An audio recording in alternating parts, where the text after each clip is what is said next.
Hey guys, welcome back to the channel. Today we're going to be talking about this leak. Now, I first learned about this from James Hates Everything, so go check out his channel, hit subscribe if you're not subscribed to him already. He's a great dude. And then I also learned from Biggie D as well. He posted a picture, a screenshot that on Reddit, Code Mystics pointed out on Reddit that this unit, this Golden T 3D, but also with Midway games on it, it's going to have leaderboards on it. So that's pretty cool. So shout out to those two guys. So we're going to be reading through this. James Hates Everything. He says, just went live discussing the new Costco XL leak in case you missed it. Photo, order number, and more. The new arcade chili cab where Arcade 1UP throws in whatever game licenses are left in the fridge into one grotesque concoction. Very good, James. Anyway, so let's take a look at this. We're going to be discussing, let's see, the control panel, the game lineup, and some thoughts I have about it. Let's talk about the thoughts real quick. One question that I have is, we can see what the left side of the cabinet looks like, but what does the right side of the cabinet look like? I think Golden T is always ugly, no matter what. And so some people saying that this is a very ugly cabinet. I think it's an ugly cabinet. It's a given because I think the Golden T cabinet is ugly. And then making it this mashup cabinet is kind of not making it look any prettier. And then this Arcade Classics logo on the front, this just to me just looks like more of a multicade, but not a good multicade. Some of those, I don't know, maybe this is nostalgic for some people. But let's talk through some of the things that are interesting about it.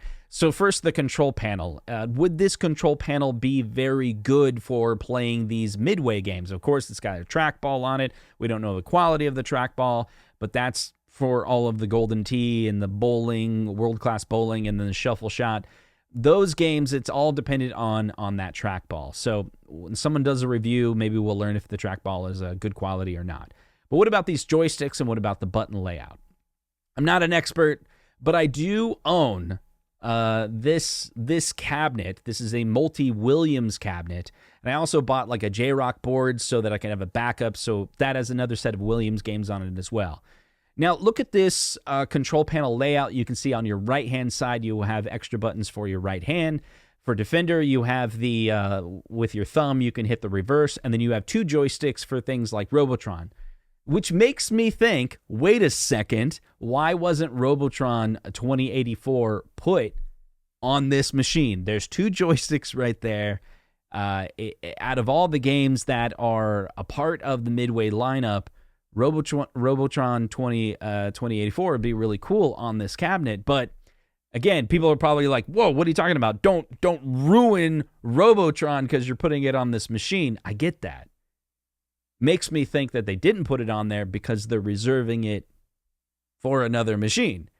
But still, it makes me ask the question, like, why did they put this set of games on there? So what I did was I put together this spreadsheet on here, and you can see how the games, the different games line up. Of course, back in 2019, Arcade 1UP came out with a Rampage cabinet, only had 4 games on it. So, of course, you're going to be missing a lot of games on here.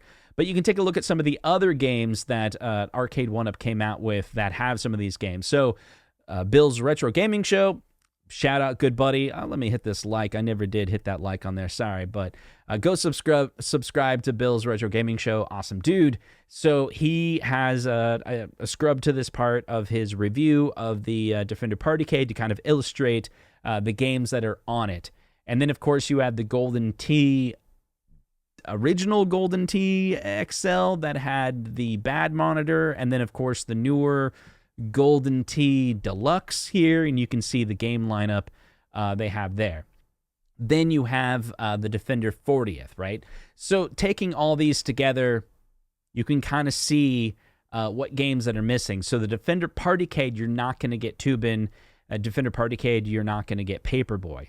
With the Defender, you're going to be missing Gorf, Sinistar, and Klax, but in exchange for that, you get the Mortal Kombat games. However, if you take a look at the Golden Williams, or this new one from Costco for $5.99, which is an XL, which has the BOE monitor, probably a 5x4 BOE monitor, but it's gonna look crisp. It's gonna look a lot better than the original Golden Tee that came out a few years ago. So you're basically gonna get all the games from the Defender Partycade. This is basically the best chance of having a Defender Partycade in an XL format, but then you also get the Golden Tee games as well, all for $5.99, and it's ugly. But you have to admit that these games right here are awesome, absolutely awesome to get from Arcade 1UP. Just imagine. Now, let me go back to James Hates Everything. He's basically my favorite YouTuber right now. Out of all the home arcade space, he's tracking this lawsuit between ThinkUp and Tastemakers and Arcade 1UP. There's a lawsuit because there's a design company and they wanted 3% for life and all of this. He's got all of this content that's talking about it, which opened my eyes up to a couple different things that is somewhat related to this XL machine. What we learned from the James Hates Everything review of all of the lawsuits is Arcade 1UP made a ton of money in the last couple years. We're talking like at least $250 million, if not $500 million, if not $750 million in total sale to places like Costco. We're not even talking about retail costs. We're talking about how much they sold in wholesale over the years, because the lawsuit is saying that ThinkUp wants 3%. That was the original agreement for all of the Arcade 1UP cabinets ever sold, even if they're no longer working with Arcade 1UP directly. They wanted it for life. Anyway, go check out James Hates Everything. He's covering it deeply. If the lawsuit continues, he's going to be the first one I'm going to be watching to hear more about the lawsuit as he breaks it down.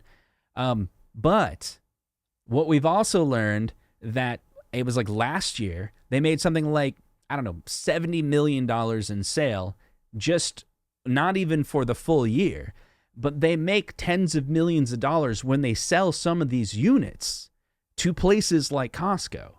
These are pretty big contracts. So putting it all together, even though Arcade 1UP is tanking as a company, in my opinion, they lost their CEO. They lost John D. Many of the original founders in the company, Jerry, who was at ThinkUp, are no longer a part of any of this. However, the people that are remaining are still making these commercial sales to people like Costco. And I don't know how long it's going to last. And I'm not trying to put any FOMO in there. But when I look at this, I'm thinking to myself, I already have the Defender machine, but it doesn't have Sinistar, and I've sought after getting a Sinistar machine, and maybe I'll mod a machine and add Sinistar on it. The J-Rock has Sinistar on it, so maybe I'd put that on my Multi-Williams. But if I didn't have that, and I wanted a 19-inch BOE that had these Williams games on it, your best chance might be picking up an ugly cabinet like this. The community is going nuts. There's a large majority of people that are just saying that this thing is absolutely ugly. And when a large community all agrees on a single thing, it makes me wonder. While, yes, I see this as hideous, are people forgetting the fact that it's got a 19-inch BOE monitor in it, which we haven't seen in a good XL version of Golden Tee in the past? I paid $600 for a Golden Tee previously and was highly, highly frustrated with it because the monitor was crap. And the monitor was so crap, it made me want to sell the machine. I bought a Dell monitor. I was going to do the entire kit. And at some point, I was just like, you know what? I'm just done. I'm going to give someone a good deal and walk away. I haven't told my wife yet. She'll probably look at this machine and say it's hideous. But she'll also say, I mean, this is just me, guys. As you can see here, this is the Defender control panel that I own. It's just one that I bought at auction. This is concrete right here. It's in my concrete basement floor. She has a rule. I can get whatever I want if it's on that basement floor. Anything I want. So would I buy the Golden Tee XL? I want to say no right now, but I'm afraid I'm going to regret not picking it up. because I regret not picking up a Pac-Man XL when I had the opportunity. Those of you that have watched this far, don't buy it. Don't buy this FOMO. I'm just thinking out loud. Call me an idiot. Say that I'm a shill. Don't care. I just wanted to have a discussion. Now, for the rest of you that are also fickle or don't know and understand what I'm trying to say, comment down below. I would love to have a discussion with you. And if you absolutely think this is trash, fine. But don't comment, "This is trash," in the comments. Give me your reasons of why you think it's trash. It's so simple just to be like, "I hate it." It's so simple to say, like, "I love it." It's so simple to say it's trash. It's so simple to say I'm trash, whatever. But what's not simple is to actually write something down and share it with the community and give me your thoughts down below. I made this video specifically so there would be an interaction below. Don't care about the algorithm. I actually genuinely want to have a conversation with you. All right, guys, we'll take care. See ya.